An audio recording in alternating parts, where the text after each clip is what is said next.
सहनाववतु सहनौ भुनक्तु सह वीर्यं कर्वावहै तेजस्विनावधीतमस्तु मा विद्विषावहै।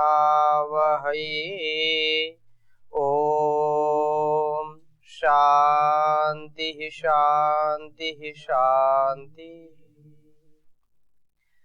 वैदिक जीवन पद्धति इस कक्षा में आप सबका हार्दिक स्वागत है, अभिनंदन है।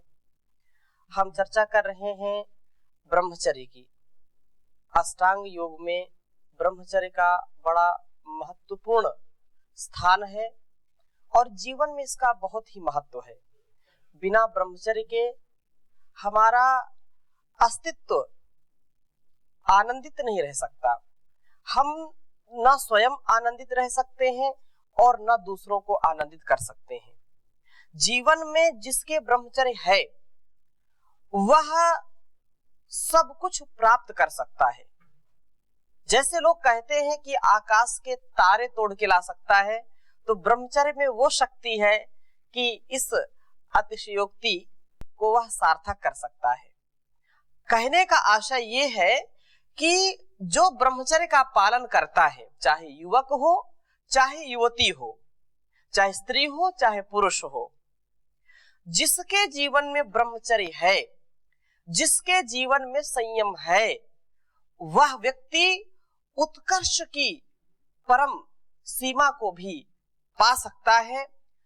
उस चरम सीमा में जहां तक लोग पहुंचने में अपने को असक्षम मानते हैं, अपनी अयोग्यता मानते हैं अथवा बहुत आश्चर्य मानते हैं, तो ब्रह्मचर्य में इतनी शक्ति है, इसकी महिमा इतनी गाई गई है कि हमारे ऋषि तो इस जीवन को पूरा 100% जीते थे। तो हम उनके जीवन से, उनके उपदेशों से, उनके निर्देशों से अपने जीवन को भी प्रकाशित करें, दिव्यता से भरें और जीवन में ऐसे रहें जैसे कीचड़ में कमल खिलता है। चारों ओर भोग का साम्राज्य है, चारों ओर वासनाएं हमको अपनी ओर खींचने के लिए अपना जाल बिछाए बैठी हैं, परंतु जितेंद्रिय जो होगा, जो अपने जीवन में संयम को सर्वोपरि स्थान देगा, वही व्यक्ति इस संसार में, इस जो चारों ओर जाल बिछा है, इससे बच सकता है। आज का जो परिवेश है उसके लिए ब्रह्मचर्य नितांत आवश्यक है। कुछ लोग बोलते हैं कि कोई बात नहीं, ब्रह्मचर्य तो स्वाभाविक नहीं होता है, तो अब ब्रह्मचर्य यदि मन में आ जाता है, हमारा ब्रह्मचर्य खंडित हो जाता है, तो इसमें कभी जो है ये स्वाभाविक है। ऐसा जो कहते हैं वो हमारे चरित्र को, हमारे संयम को, हमारी दृढ़ता को खंडित करने का केवल कुचक्र कर रहे हैं। अखंड ब्रह्मचर्य का पालन अवश्य होना चाहिए। हाँ, कभी आप, क्योंकि मन है, ये दृष्टि है, ये इंद्रियां है, अपने विषय को प्राप्त करने के लिए अवश्य ही निश्चित रूप से उसमें गिरेंगी।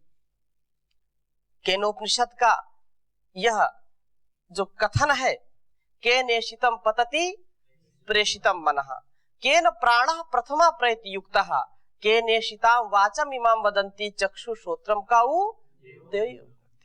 तो ये सारी इंद्रियां यद्यपि उस परम पिता परमेश्वर के सामर्थ्य से चल रही हैं, परंतु ये हमारा कर्तव्य है कि हम उनको किस दिशा में ले जाएं, क्योंकि मनुष्य कर्म करने में स्वतंत्र है।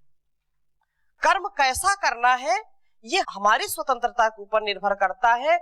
दिशा तो वह परमात्मा देता है, और उस दिशा में जैसे किसी को चाकू दे दिया जाए, किसी को रिवॉल्वर दे दी जाए और उससे कहा जाए कि भाई इसका प्रयोग करने में आप स्वतंत्र हो, तो अपनी रक्षा के लिए भी करता है और अपनी स्वेच्छा से भी वह हिंसा कर सकता है और अहिंसा के लिए भी प्रयोग कर सकता है। तो ऐसे ही यह साधन परमात्मा ने हमको दिया है, इन साधनों का सदुपयोग करना हमारा परम कर्तव्य है। परंतु इस बात का हमको ध्यान रखना चाहिए कि क्या हमारे लिए कल्याणकारी है, क्या कैसे कब इसका प्रयोग करना है, उस बात का हम सभी ध्यान रखें। तो ब्रह्मचर्य का गुणगान करते हुए बहुत ही योग सार संग्रह में एक विशेष बात कही कि वास्तव में ब्रह्मचर्य है क्या, क्योंकि लोग यही ना समझते कि ब्रह्मचर्य क्या है। तो कतिपय हम बहुत ही सुप्रसिद्ध और ये श्लोक जो हमारे जीवन को बदल सकते हैं, हमारे जीवन की दिशा और दशा को परिवर्तित कर सकते हैं, ऐसी सूक्तियां जो हमारा मार्गदर्शन करती हैं, हमको सत्य असत्य का जान कराती हैं। बहुत ही सुंदर यह ब्रह्मचर्य के ऊपर लिखा है, इसको आप लिखें और समझने का प्रयास करेंगे। अपेत व्रत कर्मा तु अपेत व्रत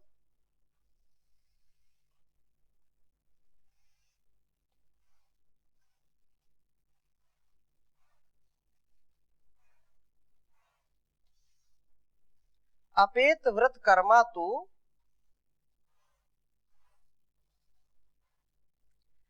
केवलम ब्रह्मणि स्थितः।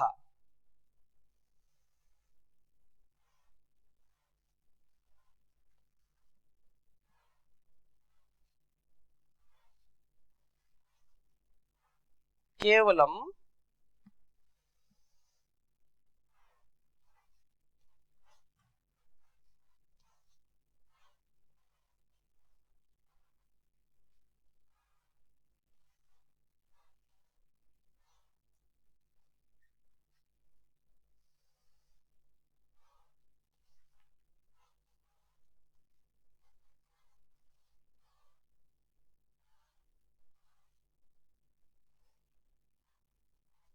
केवलम ब्रह्मणि स्थितः ब्रह्मभूतश्चरम लोके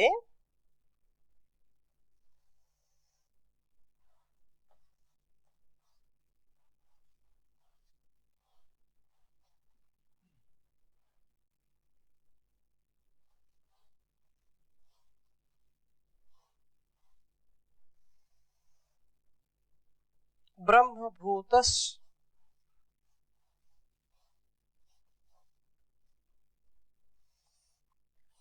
लोके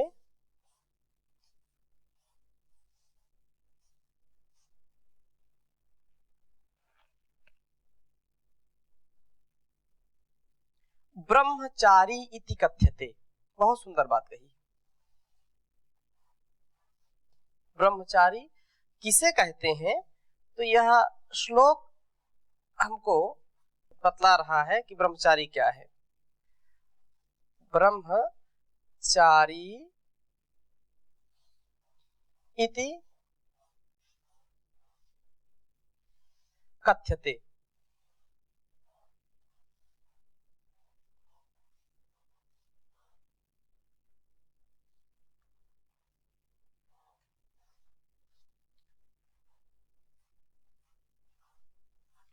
एक बार उच्चारण करेंगे।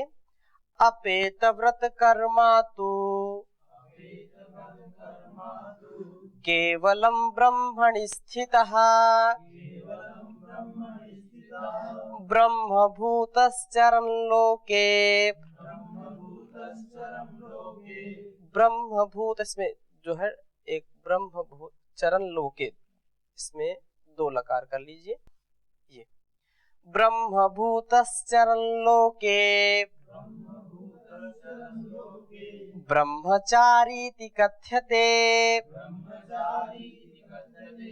अपेत व्रत कर्मा तु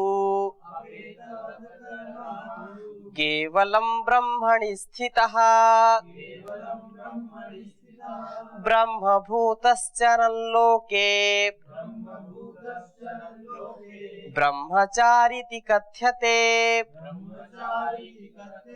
तो ब्रह्मचारी क्या है, तो ये विशेष बात कही कि अपेत व्रत कर्मा तु, समस्त व्रत कर्मों से जो रहित होकर के साधक केवल ब्रह्म में स्थित रहता है।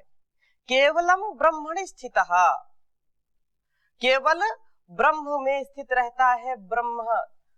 ब्रह्मणि चरति, ब्रह्म का आचरण करता हुआ, ब्रह्म में विचरण करता हुआ, और तथा ब्रह्म ही होकर के ब्रह्म भूत चरण लोके, जो ब्रह्म भाव में जीता है, जो ब्रह्म का प्रतिनिधित्व करता है। प्रतिनिधित्व करने का तात्पर्य यह है कि ब्रह्म ने जिस शक्ति का आधान हमारे इस जीवन में किया है, उस शक्ति के द्वारा, उस सामर्थ्य के द्वारा हम अपना कल्याण करने के लिए, लोक का कल्याण करने के लिए, जनमानस का कल्याण करने के लिए सदा उद्यत रहते हैं। क्योंकि हमारे अंदर का जो गुण है वो किसके द्वारा दिया गया है? परमात्मा के द्वारा दिया गया है। हमारे अंदर उदारता का भाव, हमारे अंदर प्रेम का भाव, हमारे अंदर करुणा का भाव, हमारे अंदर पराक्रम का भाव, ये सब किससे मिलता है? ब्रह्म से मिलता है, उस परमात्मा से मिलता है। तो ब्रह्म भूत्वा ब्रह्म भूतस् चरण लोके, जो ब्रह्म ही होकर के लोक में विचरण करता है वह ब्रह्मचारी कहलाता है। आप इतना महान जीवन जी रहे हैं, आप अपने अस्तित्व को समझें। जब हम अपने अस्तित्व को समझते हैं, हम अपने स्वरूप को समझते हैं, तो उसकी महत्ता, उसकी सत्ता का ज्ञान हमको होता है। प्रथमे ना अर्जिता विद्या, द्वितीय ना अर्जितम धनम, तृतीय ना अर्जितम पुण्यम, चतुर्थे किम करिष्यति। तो प्रथम जो विद्या का साधन है वो क्या है? ब्रह्मचर्य है। ब्रह्मचर्य युक्त विद्या का अर्जन, जिस अवस्था में सारी विद्याओं का आधान हो और जिससे जीवन महान हो, जब हम उसका आचरण नहीं करेंगे, जब हमको विद्या पढ़नी चाहिए तब हम भोग की ओर प्रवृत्त हो जाएं, तो जीवन कभी हमारा अच्छा नहीं हो सकता है। पिछली कक्षा में हमने चर्चा की थी कि आज का जो युवक है उसमें ये बीमारी लग गई है, छोटी सी उम्र में है लग गया रोग। तो ऐसी स्थिति में लोग परेशान हैं कि ये जो रोग है अब्रह्मचर्य का, ये रोग है जो विलासिता का, ये रोग है जो अपनी इंद्रियों का दमन नहीं कर सकता है, इंद्रियों की गुलामी का जो ये भाव उत्पन्न होता है युवकों में, वो कभी भी जीवन में श्रेष्ठता को नहीं प्राप्त कर सकते। ये काम धीरे धीरे होता है। जैसे धीरे धीरे हमारे जीवन में दिव्यता घटित होती है, वैसे हमारे दुर्गुण भी धीरे धीरे हमारे अंदर बढ़ते हैं। हमारे अंदर का जो स्वभाव है वो धीरे धीरे परिवर्तित होता है, और अपने निज स्वभाव का परिष्कार ही मनुष्य का सबसे बड़ा संस्कार है, सबसे बड़ा उसका इस अपने ऊपर और इस संसार के ऊपर उपकार है। अपने स्वभाव का परिष्कार, अपने स्वभावों का सुसंस्कार क्या है? संसार का सबसे बड़ा उपकार है। क्योंकि यदि मैं सुसंस्कारित हूं, यदि मेरे संस्कार परिपक्व हैं, मेरे संस्कार, मेरे व्यवहार, मेरे विचार यदि दिव्यता से युक्त हैं, तो इस संसार का मैं उपकार अच्छी प्रकार से कर सकता हूं। और वो यदि नहीं परिपक्व हैं, तो हमको अभ्यास से, वैराग्य से और अपने विचार से, सद्विचारों से उसको पालन करने का पुरुषार्थ करना चाहिए। दृढ़ता और संकल्प के साथ इसका आचरण करना प्रत्येक युवक और प्रत्येक युवती का परम धर्म है, परम कर्म है, ये कर्तव्य कर्म है। धीरे धीरे आप भजन भी सुनते हैं, तो कर बंदगी और भजन धीरे धीरे, मिलेगी प्रभु की शरण धीरे धीरे। कहते हैं कि मन काबू में आता ही नहीं, मन है कि मानता नहीं, क्या अच्छा क्या बुरा पहचानता नहीं। तो मन तो विषयों में ही लगेगा, परंतु यदि शिव संकल्प से अपने मन को आप साधेंगे, शुभ विचारों से यदि अपने मन को साधेंगे, तो वह विचार आपको महान बना देंगे। वह विचार आपका जो कल्याण का पथ है उसको प्रशस्त करेंगे। दमन इंद्रियों का तू करता चला जा, दमन इंद्रियों का तू करता चला जा, फिर काबू में आएगा मन धीरे धीरे। मिलेगी प्रभु की शरण धीरे धीरे, तू कर बंदगी और भजन धीरे धीरे। धीरे धीरे सब कुछ होता है। शनै कंथा शनै पंथा शनै पर्वत लंघनम। धीरे धीरे यदि हम अभी तक अपने जीवन को खोते रहे, अपने विचारों को नहीं ठीक कर सके, अपने व्यवहारों को ठीक नहीं कर सके, तो कोई बात नहीं, निराश हताश होने की बात नहीं है। जब जागो तभी सवेरा। ठीक है, जो हुआ सो हुआ, लेकिन अब से, अभी से, आज से मैं अपने जीवन को पूर्ण ब्रह्मचर्य के मार्ग पर आरूढ़ करूंगा। अपने जीवन को ब्रह्मचर्य युक्त बना करके दिव्य संतान कहलाऊंगी, दिव्य माता कहलाऊंगी। ऐसा भाव प्रत्येक युवक और युवती के अंदर होना चाहिए। तभी हमारा राष्ट्र चरित्रवान, संस्कारवान, गुणवान और महान बनेगा। जब हमारा जीवन महान बनेगा तो ये देश भी महान बनेगा। अपना सुधार, अपना परिष्कार संसार का सबसे बड़ा उपकार है। इस बात को नोट करके अपने जीवन में उतारना चाहिए।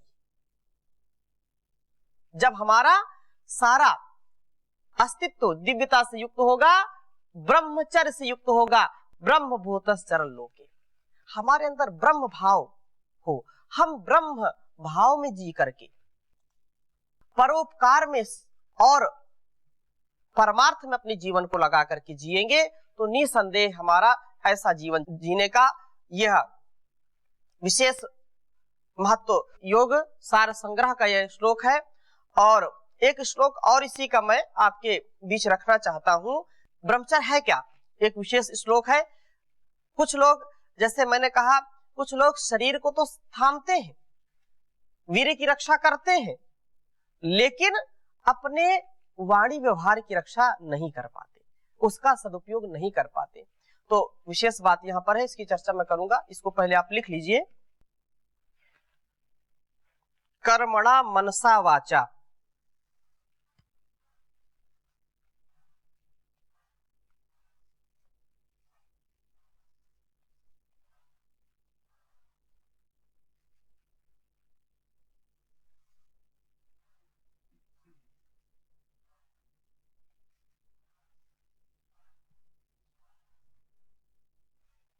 कर्मणा मनसा वाचा सर्वभूतेषु सर्वदा। बहुत उत्तम बात कही।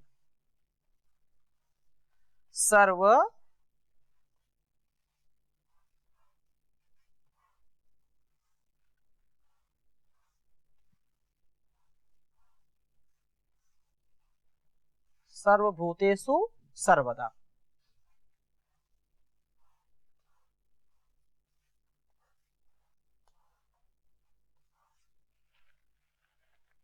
और आगे कहा सर्वत्र मैथुन त्यागम। ब्रह्मचर्य है क्या? सर्वत्र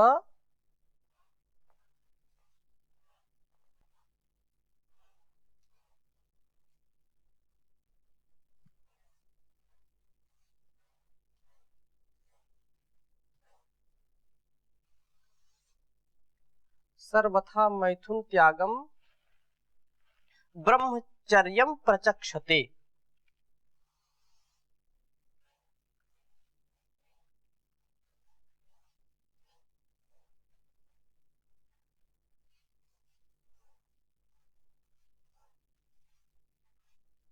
प्रचक्षते।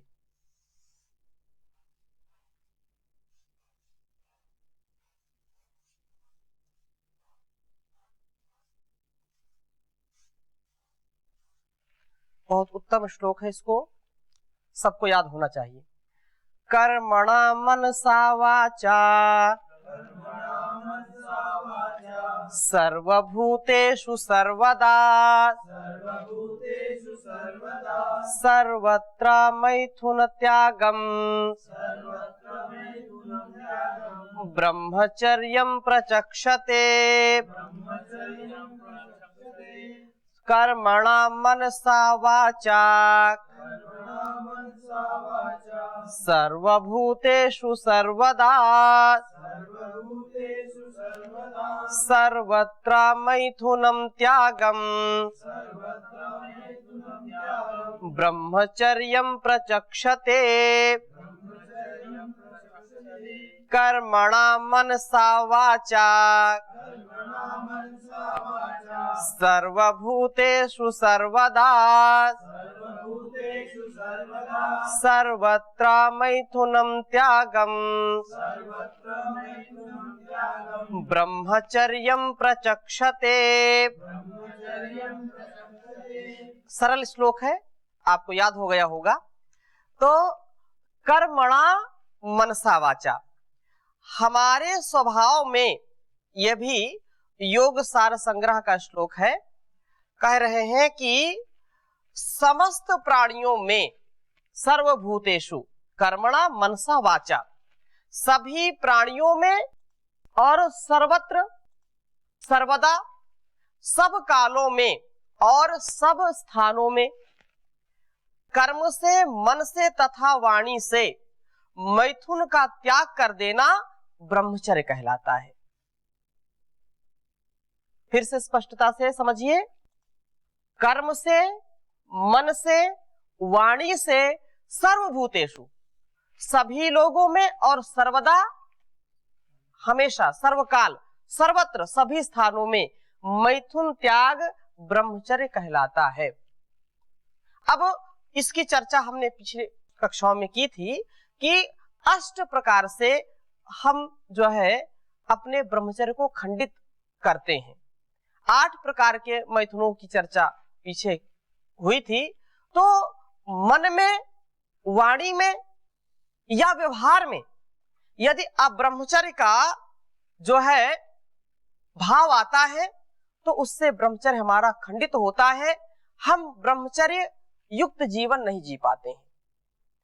भोगों के प्रति यदि ऐसी आसक्ति, ऐसा व्यवहार आता है तो इसका तात्पर्य यह है कि हमारा जीवन भोगों के लिए जो है परेशान हो रहा है, हमारी इंद्रियां हमारे वश में नहीं है।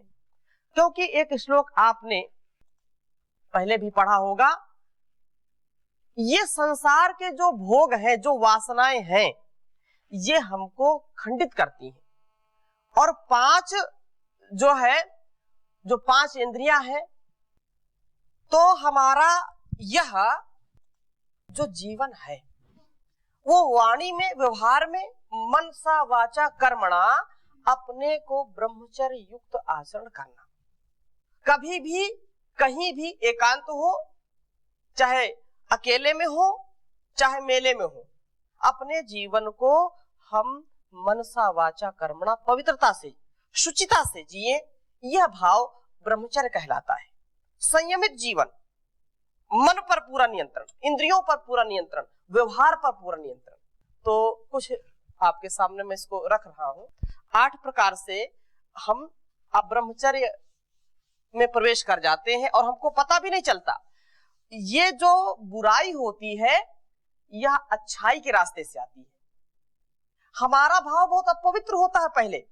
पहले हम बहुत प्रेम और पवित्रता से व्यवहार करते हैं, लेकिन वो प्रेम कब दूषित हो जाता है पता ही नहीं चलता। जब हम व्यवहार करते हैं तो वहां अब्रह्मचर्य का कोई भाव नहीं होता है, लेकिन वो अपने आप जब संपर्क में आते हैं, जैसे अग्नि के पास कोई घृत रख दे तो पिघलेगा ही पिघलेगा। वैसे ही कामुकता अपने आप आ ही जाएगी जब इन 8 प्रकारों को हम संयमित नहीं करेंगे, नियंत्रित नहीं करेंगे। वो 8 क्या प्रकार हैं, यह विशेष बात जो है। स्मरणम कीर्तनम केली,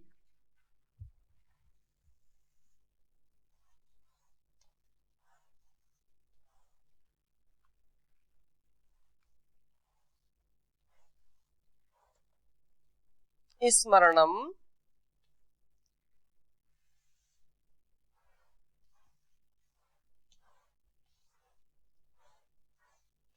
कीर्तनम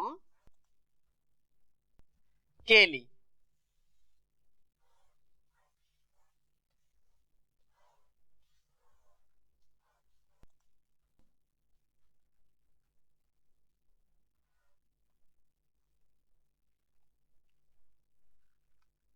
केली ही प्रेक्षणम गुह्य भाषणम,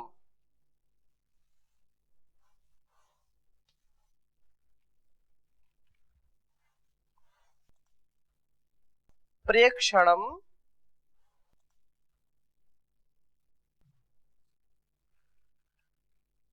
गुह्य भाषणम,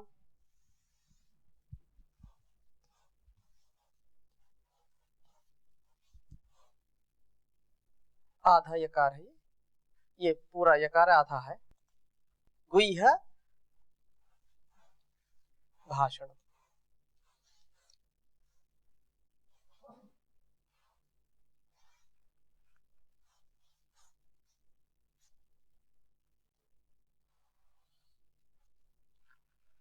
और आगे कह रहे हैं संकल्पो अध्यवसायश्च, संकल्पो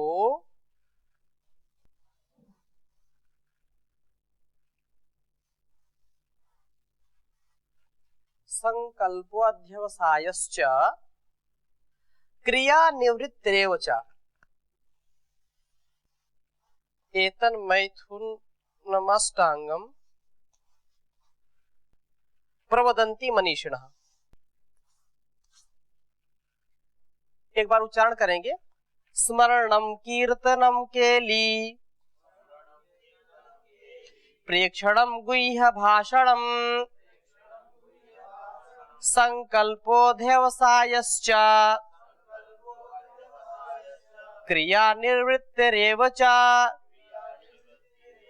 एतन्मैथुनमष्टांगम,